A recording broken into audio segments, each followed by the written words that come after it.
하나님 말씀 같이 나누도록 하겠습니다. 마가복음 4장 35절부터 41절까지입니다. 목소리를 읽습니다. 그날 저물 때 제자들에게 이르시되 우리가 저편으로 건너가자 하시니 그들이 무리를 떠나 예수를 배에 계신 그대로 모시고 가매 다른 배들도 함께 가더니 큰 강풍이 일어나며 물결이 배에 부딪혀 들어와 배에 가득하게 되었더라.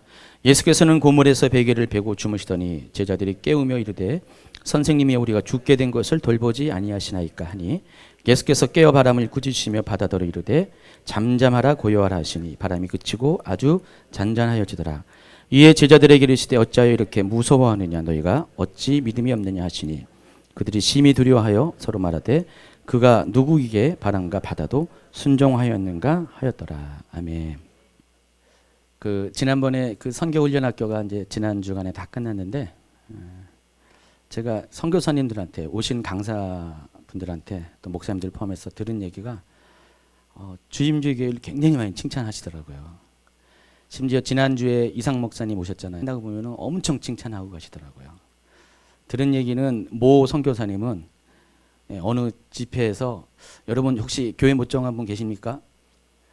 딴 데 가지 말고 주임주의 교회 가세요. 막 그렇게 할 정도로 저희 교회 성도님들을 많이 이렇게 좋아하신 것 같아요. 제가 강사 입장에서 그날 와서도 너무 좋았던 것 같아요. 그래서 제가 시켜서 여러분 그런 거 아니잖아요. 여러분의 마음 속에서 우러나는 그런 동기가 정말 이렇게 하나님을 아는 분들, 하나님의 사람들을 굉장히 이렇게 존중히 하고 사모하고 또 그 은혜 가운데 여러분이 깊이 들어오는 것들을 아마 그분들도 느낀 것 같아요. 그래서 좀 제가 요즘은 뿌듯합니다. 여러분 때문에 뿌듯해서 기분이 좋습니다. 문득 이런 생각을 해봅니다. 이 세상에서 가장 용기 있는 자가 누구일까? 여러분이라면 과연 누가 용기 있다고 생각을 하십니까? 물론 힘센 사람이 용기 있다고 생각합니다. 물불 안 가리고 어떤 상황에도 뛰어든 사람이 용기 있을 것이라고 생각합니다. 때로는 우리가 작지만은 작은 고추가 매운 것처럼 굉장히 강하고 독한 분들이 있는 것 같아요. 그런 분도 용기 있다고 볼 수가 있습니다. 또 벼랑 끝에 떨어져 본 사람, 거친 환란 가운데서 실패를 경험한 사람. 그래서 한마디로 산전수전, 무슨 전이요 또? 공중전. 요즘은 또 우주전 얘기를 하더라고요. 우주전까지 다 겪어본 사람들은 아마 용기 있는 사람이 될 수가 있을 것입니다. 그런데 그들보다 더 용기 있는 사람이 있습니다. 누구일 것 같아요? 눈에 뵈는 것이 없는 사람. 눈에 뵈는 것이 없으면은 용기가 불뚝 일어납니다. 여러분 왜 두려워하는지 아십니까? 두려워하는 대상이, 사물이, 환경이 보이기 때문에 두려워합니다. 그래서 눈에 보는 것이 없는 사람들은 눈에 보는 사람보다는 용기가 있습니다. 그런데 이보다 더 용감한 사람이 있습니다. 바로 하나님 없이 살아가는 사람. 왜 용기가 있습니까? 어떻게 하나님 없이 이 험한 세상을 살아가는지 여러분 좀 이해가 안 가시죠? 그렇지만 용기 있는 사람이라고 칭찬해 주셔야 돼요. 어떻게 하나님 없이 이 세상을 살까? 옛날에는 몰랐어요. 제가 이렇게 용기 있는 사람인지 몰랐는데 하나님을 알고 보니까 나는 너무나 작고 너무나 연약하고 너무나 부족하지만은 그러나 온전하시고 강하시고 모든 것들 행하시는 하나님이 계셨다는 것들이 얼마나 감사가 되는지. 그래서 제가 여러분에게 권면하는 것은 어쨌든 간에 여러분이 이런 면에서 용기 있는 사람 되지 마시고요. 차라리 용기가 없어도 하나님 때문에 작게 보여도 하나님 때문에 살아가는 그런 분이 되시기를 예수님이 축원합니다. 자, 오늘 읽어드린 이 본문 말씀은 오늘 이 마가복음 외에도요. 공간복음인 마태, 누가복음에도 동일하게 기록된 말씀입니다. 마태복음 8장에 이 말씀이 기록되어 있습니다. 여러분 이 마태복음 8장이라면은 언뜻 생각하기를 마태복음 5장부터 7장까지 있는 산상수훈 바로 다음에 나오는 성경입니다. 마태복음 8장 5장부터 7장까지인 산상수훈이 어떤 내용입니까? 바로 예수님께서 행하신 수많은 가르침 중에서 가장 핵심적인 내용들, 말씀 중의 말씀들, 가장 보배로운 내용들을 모아서 별도의 한 장소에다가 이렇게 딱 엮어 놓은 것이 산상수훈입니다.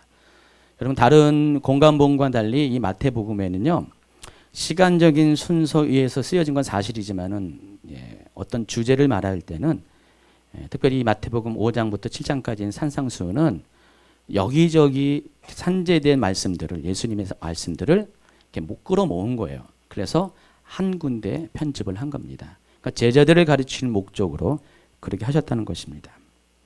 바로 그 뒤에 바로 이어나오는 마태복음 8장 그리고 9장에는 또다시 다른 주제들을 모았는데 그것은 예수님의 치유 사역을 모았어요. 5장부터 7장까지는 말씀을 전하는 말씀 사역, 8장부터 9장까지는 치유 사역을 모았습니다. 그래서 이 역시 똑같은 이유에서 그렇습니다. 마태라는 사람이 바로 예수님이 어떻게 말씀하시고 어떻게 치유하신 것들을 보다 더 아주 명료하게 사람들에게 확실하게 인지시키기 위해서, 가르치기 위해서 이렇게 8장, 9장을 또 치유의 사역들을 모았습니다. 그래서 5장부터 시작해서 이 9장까지의 내용들은 거의 대부분이 이런 목적을 가지고 편집을 한 것입니다. 오늘 이 본문이 속해 있는 마가복음 4장 35절부터 41절까지 속해 있는 이 동일한 이야기가 마태복음에서는 8장에 나와 있어요. 그렇다면 어떻게 됩니까?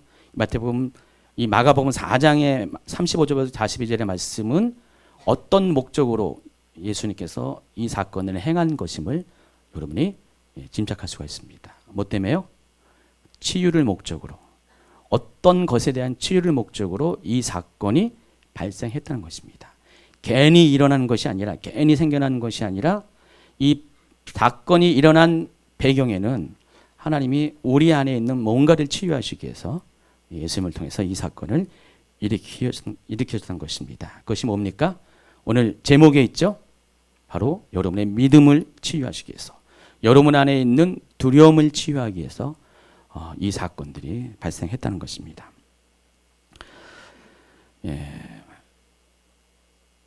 마가복음 4장 1절을 살펴보면, 오늘 본문이 속해 있는 이 마가복음 4장의 1절을 살펴보면 예수님께서 아주 특별한 방식으로 사람들에게 복음을 전하는, 말씀을 전하는 것들이 그림이 떠오릅니다. 4장 1절 읽겠습니다. 예수께서 다시 바닷가에서 가르치시니 큰 무리가 모여들고는 예수께서 바다에 떠있는 배에 올라 앉으시고 온 무리는 바닷가 육지 않더라. 지금 여러분이 잘 이렇게 살펴보면은요, 어떤 광경이냐면은 예수님은 지금 사람들에게 말씀을 전했는데 사람들은 굉장히 많이 있습니다. 그런데 특별히 여기 이 장소가 바닷가예요. 그래서 어떤 식으로 말씀을 전하는가에 대해서 아마 깊이 곰곰이 생각했을 것 같아요. 그래서 택한 방식이, 예수님은 배를 타시고 따로 배 위에서 앉아 계시고 거기서 말씀을 전하십니다. 그럼 어떻게 됩니까? 이 배가 이렇게 무대가 되는 거죠. 그리고 회중들은 어떻게 했습니까? 이 바닷가에서 배에 계신 예수님을 바라보면서 말씀을 듣는 장면입니다. 그래서 아마 예수님의 등 뒤에서 이렇게 불어닥치는 이 바닷바람이, 당시에는 음향도 없었잖아요. 마이크도 없었고 스피커도 없었지만은 그 바닷바람이 예수님의 말씀을 저 멀리 회중 가운데 아마 전달했을 것 같아요. 그런 상태입니다. 저희도 한번 이렇게 혹시 바닷가에 집회를 가면은 한번 배를 띄워놓고 한 말씀을 전할까 생각을 좀 해봐야겠습니다. 예수님은 이런 방식으로 지금 사람들에게 말씀을 전하고 있습니다. 그래서 오늘 이 4장 말씀을 잘 살펴보면은 우리가 알고 있는 산상수훈의 말씀도 여기에 있고요. 또 마태복음 13장에 있는 천국 비유도 여기에 다 속해 있습니다. 나중에 읽어보세요. 4장에. 그러면은 예수님께서 지금 산 위에서 말씀하신 게 아니죠. 실제로는요. 어디서 말씀하세요? 배 위에서 말씀하신 거예요. 우리가 알고 있는 산상수훈의 일부는 산상수훈이 아니라 무슨 수훈이요? 선상수훈. 전부는 아니지만은 그런 상황이 된다는 것입니다. 그래서 예수님께서 이 말씀을 통해서 우리에게 오늘 특별히 뭔가를 배와 연관돼서 그 이미지가 있습니다. 배에서 말씀하시고 또 배에서 지금 사건이 벌어지거든요. 배와 연관된 어떤 분명한 메시지를 전하신다는 것입니다. 33절을 보면은 예수께서 이러한 많은 비유로 그들이 알아들을 수 있는 대로 말씀을 가르쳤다 그랬습니다. 그러니까 예수님께서 지금 그냥 4장에 나와 있는 짤막한 내용들만 말씀을 가르친 게 아니라 실은 많은 내용들을, 많은 비유를 가지고 하나님 나라에 대해서, 천국에 대해서 지금 가르쳤었어요. 그러니까 한 1, 20분, 1시간 정도 한 내용이 아니라는 것입니다. 그러니까 예수님이 지금 이 마가복음에는 다 기록하지 않았지만은 이미 예수님은 그 한 날을, 온 종일을 배 위에서 바닷가에 있는 사람들을 향해서 말씀을 전했습니다. 다른 이 성경에 이렇게 보면은 예수님께서 말씀을 전할 때 무리들이 그냥 안 떠나더라고요. 예수님 계속 또 말씀해 달라고 아마 요청한 것 같아요. 그래서 그냥 보통은 한나절은 기본입니다. 한나절은 기본이고 어떤 데는 며칠을 걸려서 계속해서 말씀을 전하는, 오늘날로 말하면은 이제 부흥회 같은 그런 형식으로 늘 말씀을 전했던 것 같아요. 이날도 그런 날입니다. 그러다 보니까 예수님은 몹시 피곤했을 것 같아요. 그렇죠? 하루 종일 말씀을 전하고 나니까 몹시 피곤했습니다. 여러분 말이 많으면은 피곤합니다. 그렇죠? 가끔가다 말 많은 분들을 보면은 참 피곤하게 살겠구나. 저는 참고로 집에서는 별로 말이 없습니다. 에너지를 그래서 아낍니다. 근데 이 말을 많이 한다는 것을 저도 겪어봤어요. 이렇게 설교나 강의 같은 거 하다 보면은 말을 많이 할 때 이게 육체 노동자보다 더 힘든다는 것들을 많이 깨닫습니다. 옛날에는 몰랐어요. 근데 그런 이치에 오르니까 정말 1시간, 2시간 정도, 이 정도는 괜찮아요. 근데 그 이 시간이 넘어가는 시간을 장기간을 이야기하면요, 나중에 말을 하다 보면 내가 말을 하는지 말이 말을 하는지 헷갈릴 정도로 막 이렇게 힘들어요. 그래서 특별히 최은혜 목사님 같은 경우도 그 말씀을 전하고 집회를 마치고 나면은 그냥 거의 집에 가면 실신 상태가 될 때가 이제 종종 있었습니다. 그만큼 말을 전하는 것이 굉장히 힘듭니다. 예수님도 지금 그런 상태인 것 같아요. 자, 그럼에도 불구하고 예수님이 어떻게 됩니까? 날이 저물었으면은 이제 쉬셔야 되는데 쉬지 않으시고 또다시 다른 곳으로 갈 것을 제자들에게 명령합니다. 자, 그곳이 어디입니까? 그 갈릴리 바다 건너편, 거라사인 땅입니다. 이 거라사인 땅은요, 갈릴리 호수가 있으면은 가버나움은, 예수님이 지금 이 말씀을 전한 이 곳은 가버나움인데 그 갈릴리 호수의 가장 북쪽에, 중앙의 북쪽에 위치하는 당시 갈릴리의 중심적인 도시 중에 하나입니다. 거기에서 말씀을 전했고, 이 가버나움이 예수님의 사역에, 갈릴리 사역에 베이스 캠프 역할을 했던 곳입니다. 거기에서부터 동쪽으로 한 10km 정도 대각선으로 바닷길을 타고 내려오면은 거라사인의 땅이라는 곳이 나옵니다. 성경에는 거기 다른 성경에는 가다라 지방으로 표기도 되는데 이것은 이방 사람들이 사는 곳입니다. 약 10km 정도의 거리가 있는 곳입니다. 예수님께서 이 가버나움에서 이 말씀을 다 마치자마자 곧바로 제자들에게 요구하는 것이 바로 그곳으로 가자는 것입니다. 근데 그곳까지는 약 10km 정도이기 때문에 당시에는 이제 동력선이 없어서 배를 타고 가는데 노를 젓는 배를 탔습니다. 여러분 노젓고 한번 10km 한번 가보세요. 어느 정도 걸릴까요? 제가 대충 생각을 해봤는데요. 대충 생각했는데 약 2시간 정도 걸리지 않을까. 10km 정도면은 모르겠어요. 배의 바람에 따라 영향을 받을 수 있고 그렇지만은 한 2시간 전으로 걸릴 것 같아요. 그래서 예수님은 2시간 걸리는 그 거리에 있는 거라사인 지역으로 제자들에게 갈 것을 명령합니다. 36절에 보니까 제자들이 어떻게 했냐면은 그들이 무리를 떠나 예수를 배에 계신 그대로 모시고 갔다 그랬습니다. 잠깐 쉬신 것도 아니고 그대로 모시고 갔습니다. 그래서 예수님이 배 타자마자 하신 일이 뭐냐면은 같은 공간복음 누가복음 8장 23절에 보니까 22절부터 읽어드리겠습니다. 하루는 제자들과 함께 배에 오르서 그들에게 이르시되 호수 저편으로 건너가자 하심이 이에 떠나 행선할 때에 예수께서 잠이 드셨다 그랬습니다. 누가복음에서는 이 앞에 있는 예수님이 말씀을 전해서 피곤한 상황은 전혀 언급하지 않았지만은 그러나 그 상황, 배를 탄 상황 가운데 바로 일어난 것들은 충분히 설명해 줍니다. 그러니까 예수님은 배 타자마자 어떻게 됐어요? 곧바로 주무신 거예요. 주무셔가지고 잠이 드셨습니다. 그래서 예수님이 얼마나 피곤하시면 이렇게 하셨을까에 대해서 제가 충분히 이해가 간다는 것입니다. 아까 최은영 목사님 잠깐 얘기했지만은 최은영 목사님도 목요일 날 끝나고 차 타고 가면은 배 대신 차 타고 가면은 몇 초 후면 예수님이 돼요. 곧바로 잠들 경우가 많이 있거든요. 그래서 이 피곤함이라는 것이 말을 전하는 자의 피곤하는 것이 굉장히 힘들다는 것들을 알면서 예수님의 이 상황에 대해서 여러분이 좀 이해를 충분히 하셔야 된다는 것입니다. 자, 그런데 마침 광풍이 막 일어났습니다. 갑자기 잔잔하던 갈릴리 호수가 갑자기 바람이 일어났습니다. 여러분 갈릴리는요, 이렇게 뭐 이스라엘 땅에서는 넓은 호수죠. 근데 이 갈릴리는 지형적인 특징이 있습니다. 바로 위에는 헐몬산이 있어요. 헬몬산이죠. 헬몬산이 굉장히 높은 산입니다. 항상 이렇게 뭐 눈도 있는 그런 그 헬몬산 정상에는 굉장히 추운 곳입니다. 거기서 차가운 바람이 내려옵니다. 그리고 또 아라바 사막에 동편에 있는 아라바 사막에서 아주 뜨거운 바람이 올라옵니다. 그래서 그 두 바람이 만나는 곳이 갈릴리 호수예요. 그러다 보니까 갈릴리 호수는 갑자기 예고도 없이 이 두 바람이 서로 기싸움하다가 어떻게 됩니까? 휙 돌아가죠. 그래서 돌아가는 바람, 돌풍이 부는 경향이 종종 있다는 것입니다. 아무도 예측할 수 없죠. 갑자기 돌풍이 들 때가 많이 있다는 것입니다. 바로 지금 그 상황을 말하는 것입니다.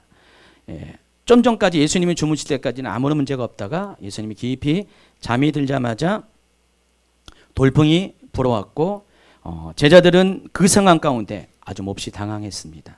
당시 예수님 탄 배는 아주 작은 고깃배, 노젓는 배이기 때문에 그 돌풍에 이겨낼 수 있는 그런 큰 배가 아니었기 때문에 그랬습니다.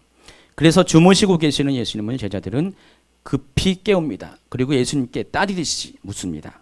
한번 읽어볼까요? 마가복음 4장 38절. 선생님이여, 우리가 죽게 된 것을 돌보지 아니하시나이까. 이 말 속엔 그런 거예요. 아니 예수님 아무리 피곤해도 그렇지. 지금 상황 파악 좀 하세요. 지금 파도가 막 일어나고 배에 막 물이 들어와서 이제 그 배가 침몰할 것 같은 이 상황에서 아니 무슨 배짱으로 주무시고 계십니까? 우리가 죽게 된 것을 생각지 않으십니까? 하면서 아마 베드로 같으면은 마태복음 16장에 보면 베드로 같으면 어떻게 했습니까? 예수님은 멱살을 잡았어요.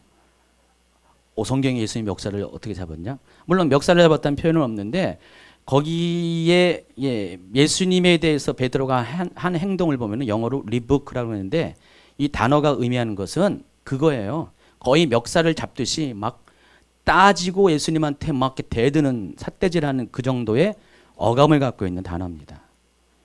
뭐 때문에 그랬어요?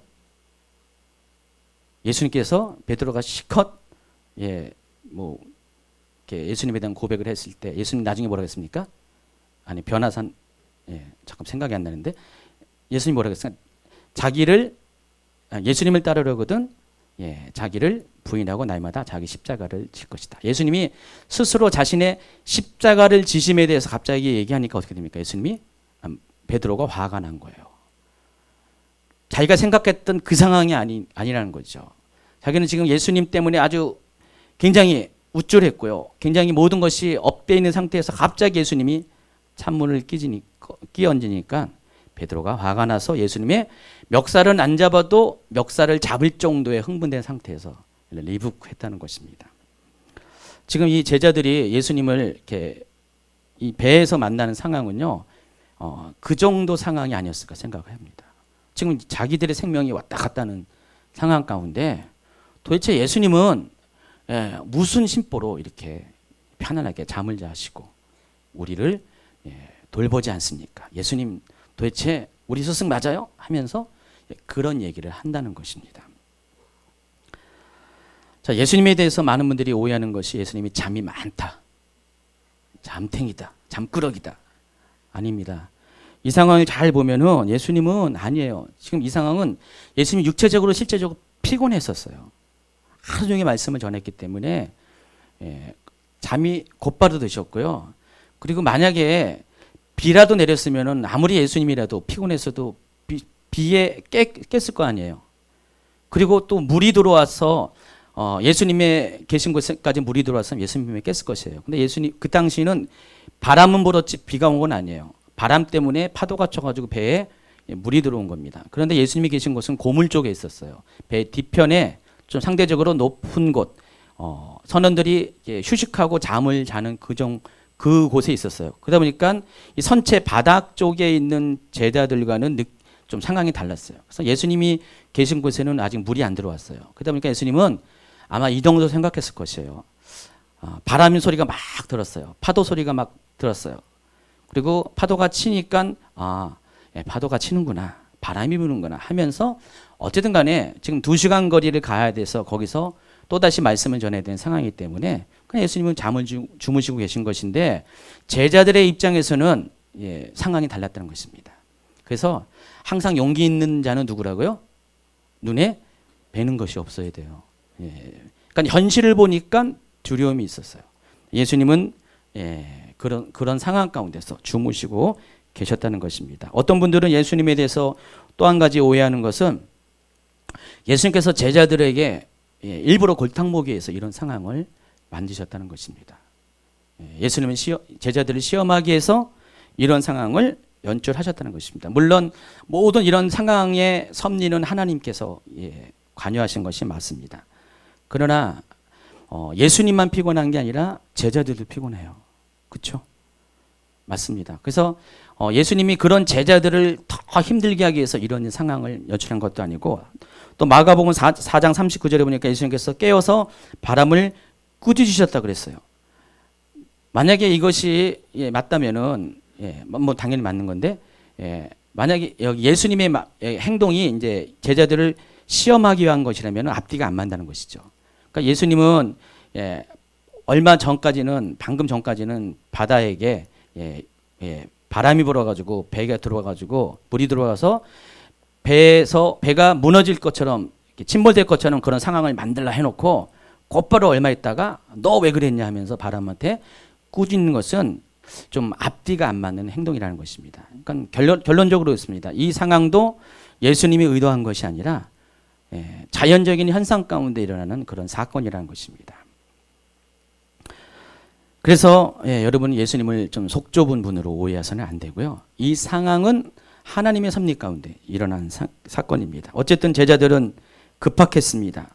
예수님은 주무시기 때문에 상황을 인식하지 못했지만 제자들은 그 상황을 직면했기 때문에 몸으로 느끼는 것이기 때문에 그들이 겪는 두려움과 공포는 대단한 것입니다. 그래서 제자들은 외칩니다. 선생님, 우리가 죽게 된 것을 돌보지 아니하시나이까. 서두에서 저는 오늘 본문 말씀이 치유에 관한 일련의 가르침 가운데 일어난 사건이라고 말씀했습니다. 그래서 오늘 말씀을 치유의 측면에서 보아야 한다고 했습니다. 무엇을 치유하기 위한 사건이라고 했어요? 제자들의 믿음을 치유하기 위한, 두려움을 치유하기 위한 사건이라고 했습니다. 여러분 믿음에 대해서 생각해 보세요. 여러분 믿음이 과연 어떤 것인가? 우리의 보통 생각하는 믿음은 우리가 어떤 것을 믿는 그 대상에 대한 믿음의 의지에 대해서 보통 믿음이라고 하고 또 우리가 믿는 대로 행동하는 것을 믿음이라고 이해할 때가 많이 있습니다.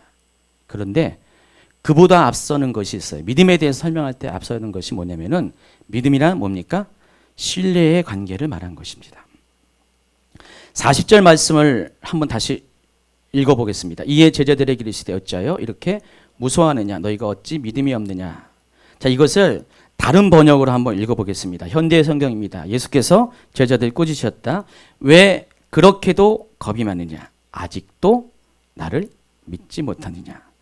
개역개정과 이 현대 성경에 어떤 한 단어의 차이가 있다는 것을 알 수가 있어요. 뭡니까? 아직도라는 단어가 여기가 현대어 성경에는 추가되어 있다는 것을 알 수가 있습니다. 성경을 읽을 때 단어 하나, 문장 하나가 굉장히 어떤 성경을 이해하는 열쇠를 제공할 때가 많이 있거든요. 근데 이 문장에서는 아직도라는 단어를 여러분이 좀 기억을 하셔야 됩니다. 개역개정에서는 어쨌든 이 부분을 왜 믿음이 없느냐, 곧 믿음이 없는 이유에 대해서 묻는 것으로 이해를 하고 있습니다. 근데 현대의 성경에서는 아직도 믿음이 없느냐는 질문을 하고 계십니다. 이 실제로 이 권위 있는 그 사본 가운데는요, 오래전에 쓰여진 사본 가운데서는 이 개역 개정에서는 여기 번역하지 않았지만은 아직까지라는 뜻을 가진 우포라는 헬라어 단어가 있습니다. 근데 개역정에서는 이것을 번역을 안 했어요. 근데 NIV 같은 영어 성경에는 이것을 제대로 번역했습니다. 제가 영어 성경을 한번 읽어드릴게요. 이 부분만. Do you still have no faith? 이런 문장이 있습니다. 그러니까 아직도 나를 믿지 못하느냐. 이것을 영어에서는 Do you still have no faith? 여전히 아직도 믿음이 없느냐. still이라는 단어를 사용했습니다.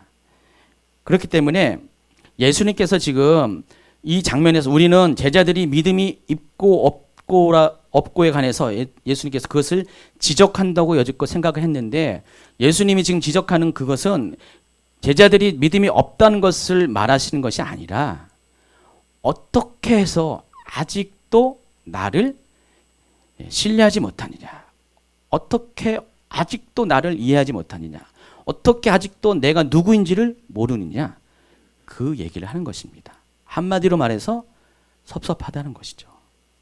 정말이에요. 예수님이 생각하기에 섭섭한 거예요. 왜 그래요? 지금 그동안 제자들과 예수님이 살아왔던 이 시간들을 한번 보세요. 많은 사건들을 보세요. 동고동락하면서 겪었던 그런 수많은 시간들을 보면은 예수님에 대해서 제자들이 그분이 누구인지 충분히 알 수 있는 시간이었어요. 그런데 막상 두려운 상황이 닥칠 때 그들이 취한 행동, 반응들을 보면은 예수님을 아는 사람이라고서는 해서는 안 되는 행동을 했다는 것입니다. 그러니까 예수님이 누구세요? 바로 하나님의 아들이시죠. 기적에 능하신 분이죠. 어떤 상황 가운데서도 마땅히 우리를 구원하실 그런 분이 예수님이시잖아요. 제자들은 예수님이 그런 분이라는 것들을 알았어야 되고 인정했어야 되고 또 믿었고 그렇게 신뢰를 했어야 되는데, 지금 예수님이 보시기에 제자들은 그렇지 않다는 것입니다. 어떻게 이런 상황이, 자그마한 상황이 물론 예수님 보기엔 작은 상황이지만은 이런 상황이 닥칠 때 어떻게 아직도 예수님을 아는 자다운 반응을 하지 못하느냐, 어쩌면 그럴 수가 있겠느냐라는 그런 말씀이 이 단어 가운데 포함되어 있다는 것입니다. 때로 사람과의 관계 속에서 우리가 그런 일이 종종 발생합니다. 그렇죠?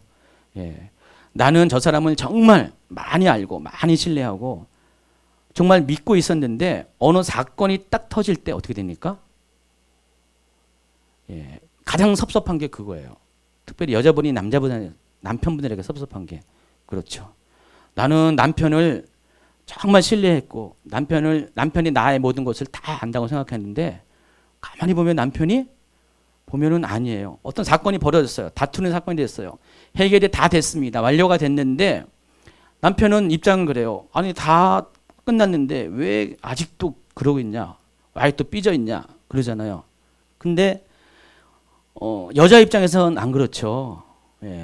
여자들 입장에서는 어떻게 남편이 굉장히 섭섭해요. 남편은 일이 다 끝난 거 생각했는데 가만 생각하면 남편이 자기를 모른다는 그런 마음이 들어요. 그래서 많이 쓰는 말, 당신은 여자를 몰라. 혹시 들어본 분들 계세요? 남편분들 아내로부터? 정말 그런 때가 많이 있어요. 예수님이 말씀하시는 이 말씀 가운데는 그런 심정이 있다는 것입니다. 섭섭하시죠.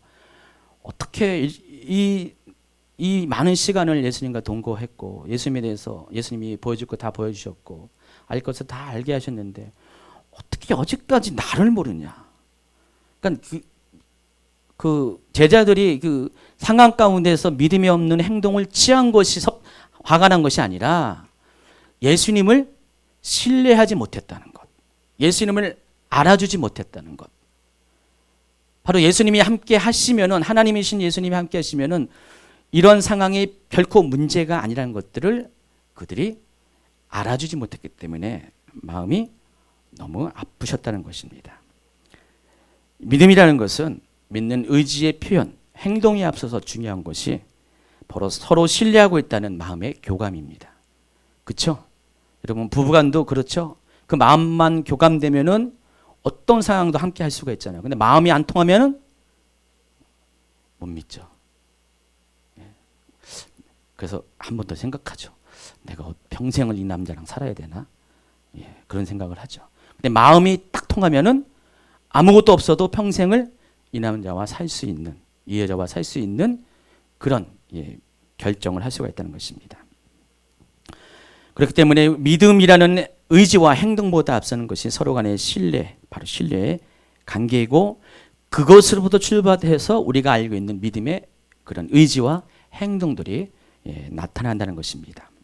만약 제자들이 예수님을 알고 예수님을 신뢰했다면은 그들이 하는 행동은 오늘 이 사건에서 나온 그와 같은 행동이 나오지 않았다는 것입니다. 아마도 제자들은 이 사건이 일어날 때까지만 해도 예수님에 대해 잘 몰랐던 것 같아요. 그리고 예수님을 신뢰하지 않았기 때문에 그런 반응을 할 수밖에 없다는 것입니다. 예수님을 따른다는 것은 예수님에 대한 신뢰가 없으면 처음부터 불가능합니다. 그럼 예수님을 따를 때 다 좋은 길만 있는 것이 아니라 예수님은 뭐라고 말씀하셨습니까? 예수님을 따르는 길을 가리켜서 좁은 길이라고 했어요. 자기를 부인하는 길, 자기 십자가를 지는 길, 늘 언제나 어려움과 위험과 또 상실감의 상황들을 늘 만나는 그런 길이 예수님을 따른 것이란 것입니다. 그렇기 때문에 우리가 이 길을 가기 위해서는 반드시 먼저 해야 될 것이 뭡니까? 그 길을 함께 가는 예수님을 신뢰해야 돼요. 예수님과 마음의 교감이 있어야 돼요. 그래서 아무리 힘들더라도 예수님이기 때문에 예수님이라면은 나는 그래도 감당할 것이다. 라는 그런 관계들이 먼저 준비되어야 한다는 것입니다. 오늘 제자들이 큰 광풍을 만났습니다. 그들에게는 큰 일이었어요. 그러나 이것은 앞으로 그들이 겪어야 될 상황에 비교하면 예고편에 불과하다는 것입니다. 더구나 지금까지는 예수님이 그들과 함께 하셨잖아요. 비록 주무신 것 같지만은 예수님이 그들과 함께 계셨어요. 그러나 앞으로 그들이 겪어야 될 상황은 어떻게 됩니까? 예수님이 그들 옆에 더 이상 계시지 않는 상황이라는 것입니다. 그들 혼자 이 광풍을, 이 어려운 상황들을 감당해야 될 것입니다.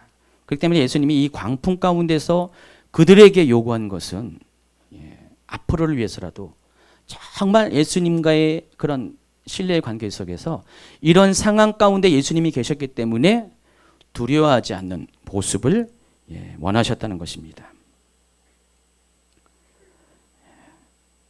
어쨌든 예수님은 바람을 꾸짖어 주십니다. 그리고 바다를 잔잔케 하십니다. 41절에 보니까 예수님이 바람을 잠잠케 하신 이후에 제자들이 반응이 이렇게 나와 있습니다. 그들이 심히 두려워하여 서로 말하되 그가 누구기에 바람과 바다도 순종하는가. 여러분 그냥 이 장면을 그냥 지나쳤죠. 근데 저는 한번 생각해 봤어요. 이 제자들의 이렇게 하는 반응을 보니까 아직 멀었다. 제자들이. 왜 그럴까요? 예수님께서 이 바람을 꾸짖고 바다를 잠잠케 하신 이 놀라운 장면을 보면은 와, 우리 예수님은 대단하시구나. 비록 뒤늦지만은 늦은 반응이지만은 예수님은 정말 멋있다. 애들 말로는 예수님 짱이다 하면서 이런 예수님과 나와 내가 함께 한다는 것이 너무나 자랑스럽고 너무 든든하고 감사하는 표현들을 했어야 정상이라는 것이죠. 근데 이들은 아직도 뭐라고 했습니까? 두려워하고 예수님이 누구기에, 예수님이 누구긴 누구예요? 아직도 모른다는 거예요. 누구긴 누구예요? 예수님이 바로 하나님이시잖아요. 도대체 이런 말이 가당치가 않는다는 것입니다. 아직도 이들은 멀었어요. 이런 믿음이라는 것은 뭡니까? 물결이 일고 배가 가라앉을 것 같은 위급한 상황일지라도 주님이 함께 계시기 때문에 나도 주님과 함께 잠을 청하는 것, 그게 믿음이라는 것입니다. 여러분 그렇게 가능할 것 같아요? 지금은 주님이 안 계신 거, 육체로 안 계셨기 때문에 여러분이 뭐라고 말하지 못할 것이라고 생각하지만은 그래도 내가 그 상황에 있었으면은 주님이 계셨기 때문에 나도 잠을 잤을 것입니다. 라고 생각을 하셨을 거예요. 근데 안 그렇습니다. 실제로 아까 얘기했잖아요. 눈에 뵈는 게 없는 게 용기 있는 건데 여러분 눈에 보이는 상황이 막 닫아지면은 아무리 예수님이 계셔도 제자들이나 여러분이나 저나 크게 다른 게 없다는 것입니다. 그러나 처음부터 예수님이 우리가 그런 믿음의 사람으로 존재하는 것들을 기대한 건 아닌 것 같아요. 그러니까 예수님은 처음부터 제자들을 택할 때 그들의 믿음을 보고 택한 것이 아닙니다. 가능성을 보고 택한 것이고, 예수님은 그들과 함께 하면서 그들에게 믿음을 조금씩 키워주세요. 믿음은 어디서 시작합니까? 들음에서 나는 거죠. 예수님이 계속 하나님 나라에 대해서 말씀하시고 예수님 자신에 대해서 말씀하시고 보여주실 때 그들은 조금씩 배워갖고 알아갖고 느껴갖고 또 예수님을 신뢰해 갔다는 것입니다. 어쨌든 간에 예수님은 처음에는 부족하지만은 미약하지만은 그들이 예수님을 정말로 신뢰하는 관계로 나아가는 것들을 원했던 것입니다. 그래서 적어도 이 정도 상황이 되었을 때 예수님이 함께 계시기 때문에 그들도 평안할 수 있는 그런 수준의 믿음을 기대하셨는데 뚜껑을 열어보니까 그게 아니었다는 것입니다. 여러분, 사람은 상황 가운데 흔들립니다. 그러나 예수님은 상황 가운데 요동치 않습니다. 왜 그랬습니까? 그 상황을 운행하시는 분이 바로 예수님이기 때문에 그랬습니다. 모든 상황은 예수님의 통치 가운데, 모든 환경은 예수님과의 통치 가운데 있기 때문에 만약에 우리가 예수님을 그런 예수님으로 신뢰한다면, 알고 있다면 우리 이런 상황 가운데서, 그것이 풍랑이 있는 그런 상황 가운데서도 예수님처럼 잠을 잘 수 있는 정도로 믿음의 행동을 보여야 한다는 것입니다. 두 주 전 설교에서 저는 오늘 우리가 맞이하는 이 시대가 정말 마지막 때에 가까운 굉장히 혼란의 시기라고 말씀을 드렸습니다. 여러 가지 현상들이 목도되는데 많은 분들이 실은 두려워하고 있어요. 혹시 이 세대가 정말 내가 살아있는 동안에 예수님이 다시 오시면 어떡할까? 예수님이 다시 오기 전에 수많은 환란들이 있다고 했는데 내가 그 환란 가운데 놓여지면 어떻게 될까? 나는 그렇고 내 자녀는 그렇고 어떻고, 그런 두려움에 빠진 분들이 많이 있습니다. 그래서 조금 별거 아닌 그런 사건이 벌어지면은 전부 다 그냥 크게 다 얘기합니다. 소뚜껑 보고 자라목이라고 막 이렇게, 그런 분들이 굉장히 많이 있습니다. 제가 인터넷을 보면은 굉장히 필요 이상의 두려움을 가진 분들이 많이 있습니다. 여러분, 마지막 때는 우리 세대에 올 수 있고 안 올 수도 있어요. 그러나 저는 그냥 좀 마지막 때가 가까웠던 것들은 더 심각하게 느낍니다. 그러나 마지막에 오늘 당장 오는 건 아니에요, 여러분. 기억하세요. 마지막이 올 때는 항상 세 가지의 단계를 거칩니다. 요한계시록을 보면 잘 알 수 있는데, 첫 번째가 징조가 나타나는 거예요. 이제 마지막 때가 가까웠다는 것들을 하나님께서 징조로 보여준다는 것입니다. 여러분이 그걸 다 징조를 보고 캐치할 수 있도록 해주신다는 것입니다. 하나님이 속 없는 분이 아니에요. 그냥 대책 없는 분이 아니라 아주 합리적이고 철저하게 우리 속에 준비할 수 있는 시간을 주시는데, 첫 번째가 징조예요. 두 번째가 뭡니까? 경고입니다. 그것이 이제 계시록에서 나팔로 표현했는데, 7 나팔 아시죠? 계시록에 나와 있는 이 나팔은 경고를 의미하는 것이거든요. 그래서 이제 마지막 때가 왔다, 준비하라, 나팔을 부십니다. 그 다음에 심판이 임하는 것이에요. 그래서 여러분이 이 마지막 때라는 것은 여러분이 다 이해할 수 있는 범위 내에서 여러분께 앞에 찾아온다는 것입니다. 어느 날 갑자기 도둑같이 예수님이 여러분의 골탕 먹으려고 딱 나타나셔가지고 아주 소수의 사람만 싹 데려가시고 다수의 사람들을 남겨두시는 그런 것이 결코 아니라는 것입니다. 어쨌든 그렇지만 마지막 때가 곧 이를 것이라는 임박함에 대해서는 저나 여러분 모두가 지금 동의할 것입니다. 그러면 어떻게 우리가 이 마지막 때를 준비해야 될까, 대비해야 될까? 피하고 숨는 것이 대수가 아니라는 것입니다. 우리가 이 어려운 시기에 가장 우리에게 준비되어 지금 필요한 것은 다른 것이 아니라 바로 믿음을 준비하는 것인데, 마지막 때를 이길 수 있는 믿음을 준비하는 것인데, 그 믿음은 두려움을 극복할 수 있는 믿음을 말하는 것입니다. 근데 이 두려움을 어떻게 극복하냐? 바로 오늘 본문 가운데 열쇠가 있는 것입니다. 바로 우리가 예수님을 신뢰할 때, 예수님이 함께 계시기 때문에 이 폭풍 가운데서도 내가 능히 잠을 잘 수 있는 그 정도의 평강이 내게 임할 때 우리 마지막을 준비했다고 말할 수가 있다는 것입니다. 어떤 분은 자신을 아주 신뢰합니다. 내가 지금은 이 정도지만은 때가 되면 나 할 거 다 할 거야. 때가 되면은 나 마지막 때 순교도 할 수 있고 내 마지막 때 믿음을 지키고 능히 흔들리지 않고 견뎌낼 수 있을 거야라고 생각합니다. 그러나 오늘 제자들의 통해서 받은 교훈은 결코 그렇지 않다는 것입니다. 믿음이라는 것은 어느 한순간에 확, 물론 믿음의 은사를 통해서 하나님이 주실 때가 있지만은 한순간에 그냥 없다가 생겨나는 것이 아니라 믿음은 한 장 한 장 벽돌을 쌓듯이 예수님과의 관계 속에서 조금씩 만들어진 것이 믿음이라는 것입니다. 어느 날 여러분이 사람과의 관계가 좋은 관계로 딱 되는 것이 아니라 서로 신뢰하고 서로 인정해주는 그런 관계들이 한 단계 한 단계 밟고 올라갈 때 사람과의 관계도 믿음도 생겨나는 것처럼 주님과의 관계도 동일한 것을 여러분이 기억하시기 바랍니다. 드디어 어제 선교하는 모든 분들의 재정이 채워져서 이제 갈 사람들을 갔습니다. 마지막에 한 명이 이렇게 재정이 안 채워졌어요.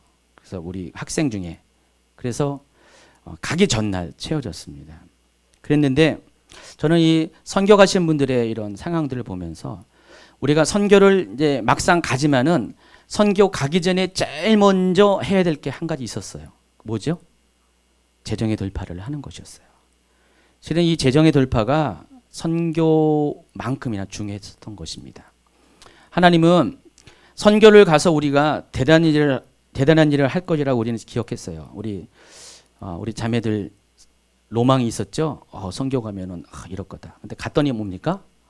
현실은 우리가 밟고 있는 이 현실과 똑같은 현실이고요. 오히려 더 심했어요. 안 좋았어요. 내가 믿음의 행동과 믿음의 생각과 믿음의 모든 그런 결과들을 만들어낼 줄 알았는데 갔더니 아닙니다. 왜 나는 이제 왜 이렇게 믿음이 없었는가? 내 현실만 더 눈에 보이는 것이 바로 선교입니다. 근데 하나님께서는 그러한 상황에 앞서서 우리가 이곳에서 떠나기에 앞서서 이 재정을 들파는 그런 환경을 통해서 정말로 우리의 믿음을 먼저 테스트하고 준비시켜 줬다는 것들 여러분이 기억하시기 바랍니다. 엊그저께 아이가 재정이 채워졌습니다. 근데 그 전까지 제가 계속해서 엄마랑 집사님이랑 계속해서 카톡을 하면서 집사님 지금 상황이 어때요 하면서 계속 모니터링 하면서 근데 이틀 남겨놨어요. 실은 제가 이제 그동안 이제 할 것들은 제가 거의 다 했어요. 근데 더 이상 할 여력보다도 해서는 안 되는 상황이 돼서 제가 기다렸어요. 근데 23일까지만 해도 제가 연락하다가 24일 날 하루 남았는데 연락을 못 하겠어요. 왜냐면 묻긴 물어야 되는데 만약에 준비 안 돼서 어떻게 돼? 얼마나 그분도 부담스럽겠어요. 그래서 말을 안 하고 마음으로만 그러고 있었어요. 근데 어제 낮에 목사님 누구누구 지금 몇 시에 비행기 타고 떠났습니다 하면서 내용을 적어 오시는데 하나님께서 정말 이렇게 생각지도 않은 누군지도 모르는 사람을 통해서 작지 않은 돈인데 플로잉이 들어왔대요. 하루 전날. 그래가지고 딸을 보냈다고 하면서 아까도 말씀을 전하는데 오전에 9시에 뵀다는데 제가 요 대목에 나오니까 갑자기 눈물이 주르륵 하면서 막 이렇게 심각하게 아주 그렇게 변하는 거 봤어요. 그 집사님이 정말 이걸 통해서 본인은 물론이고 아이들도 하나님에 대해서 좀 다른 경험을 한 것 같아요. 물론 그 아이들이 지난번에도 갔었어요. 근데 지난번에는 약간 쉽게 간 것 같아요. 근데 이번에는 굉장히 어려웠어요. 맨 마지막에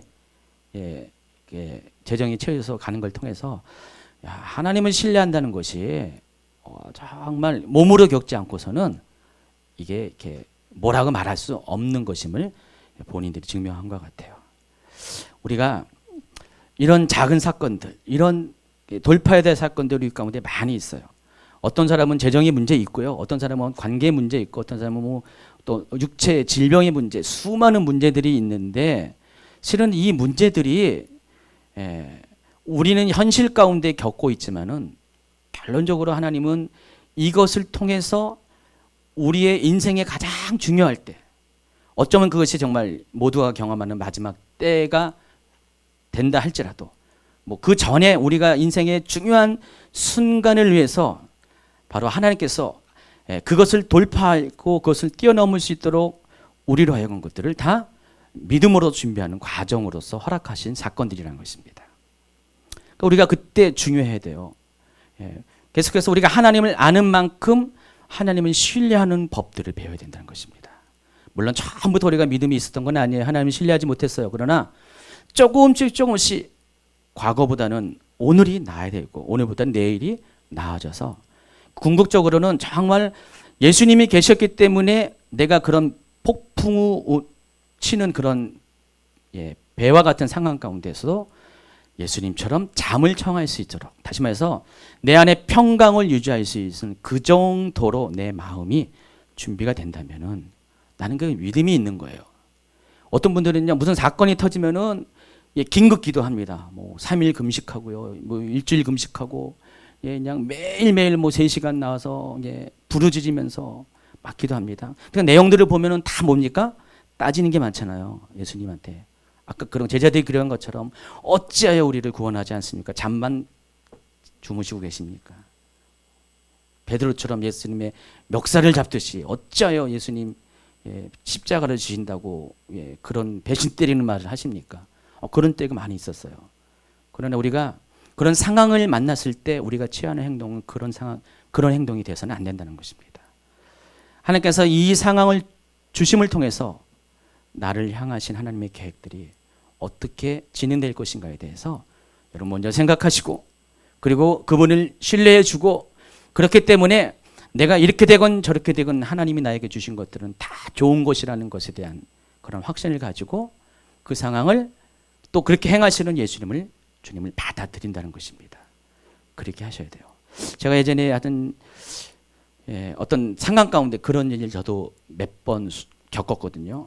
근데 저도 이제 그냥 그렇게 벼랑 끝에 떨어지는 아주 제 개인적으로는 인생의 종말, 마지막은 아니지만 개인적인 종말의 시간, 고통을 겪을 때가 있었는데 참 감사한 게 하나님께 따질 수가 있었거든요.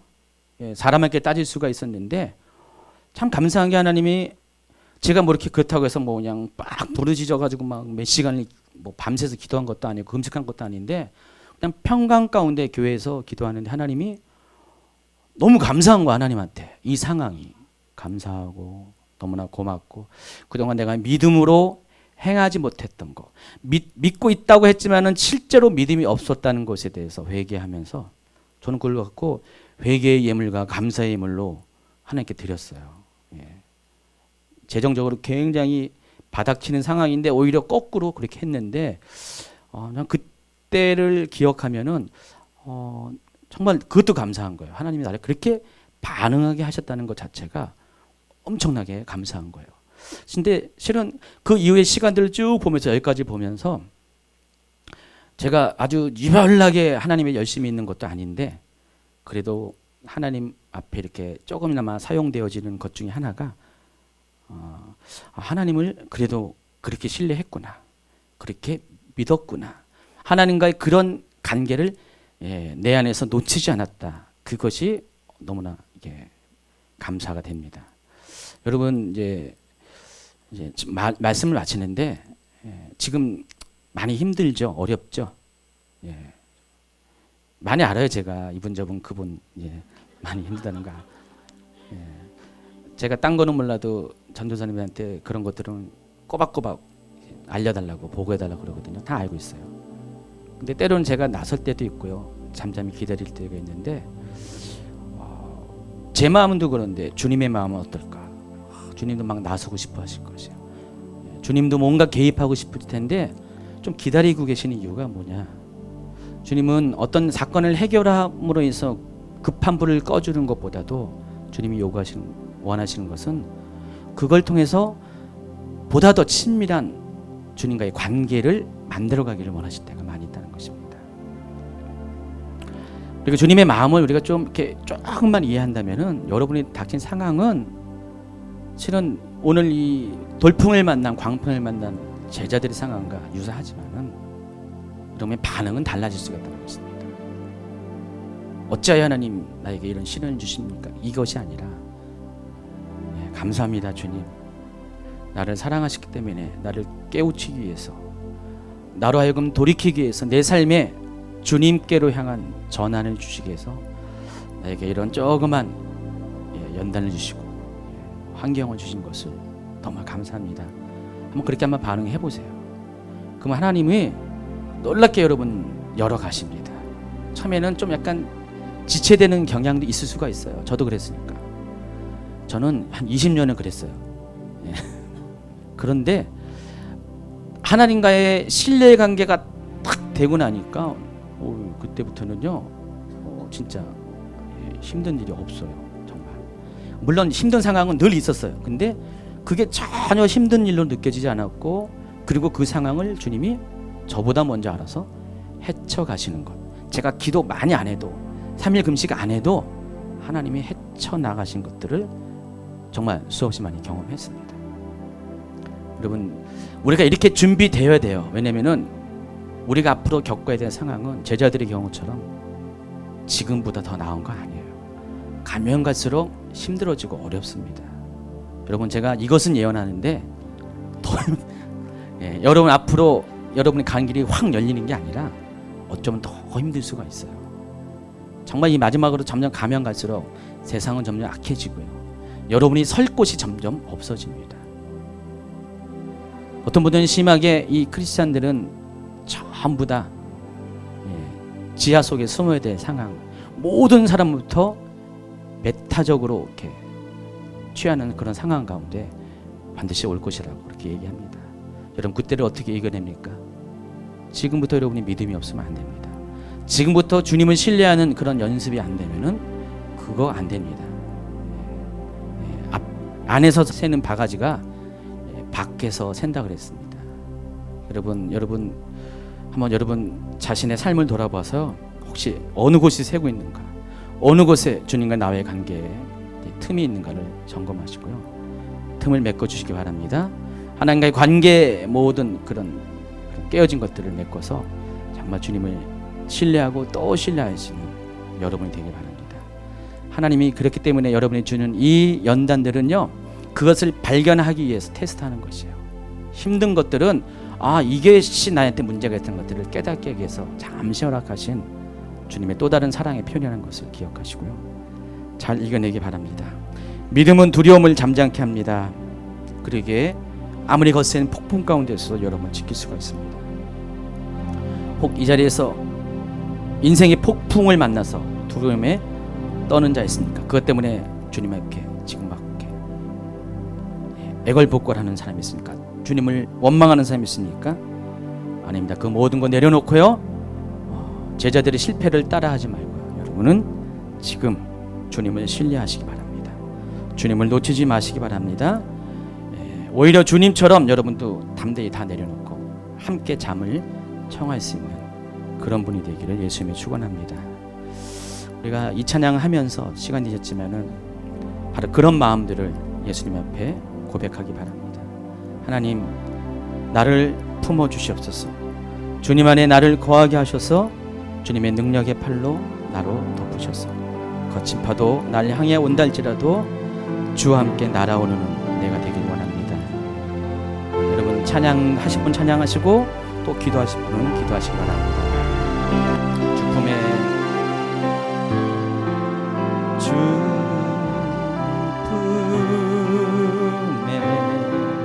품으소서.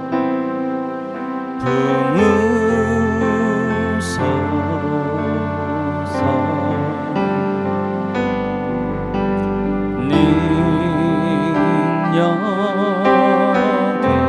발로 덮으소서. 발로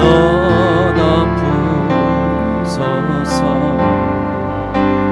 거친 파도 날 향해 와도 주와 함께 날아오리니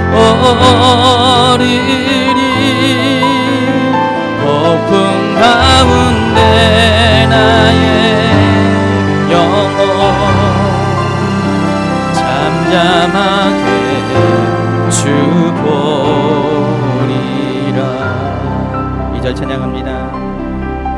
주님 안에 나 거하리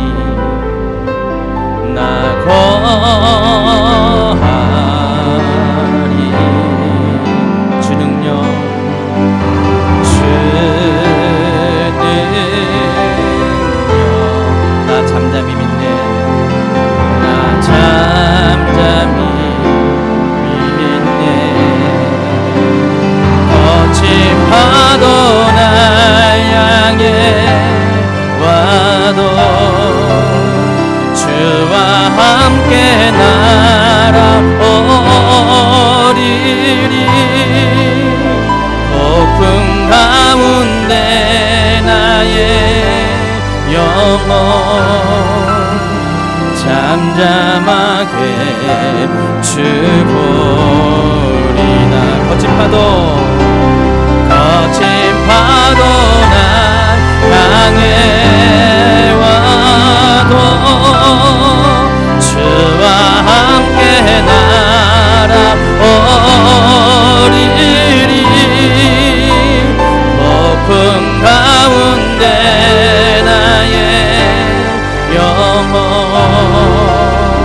잠잠하게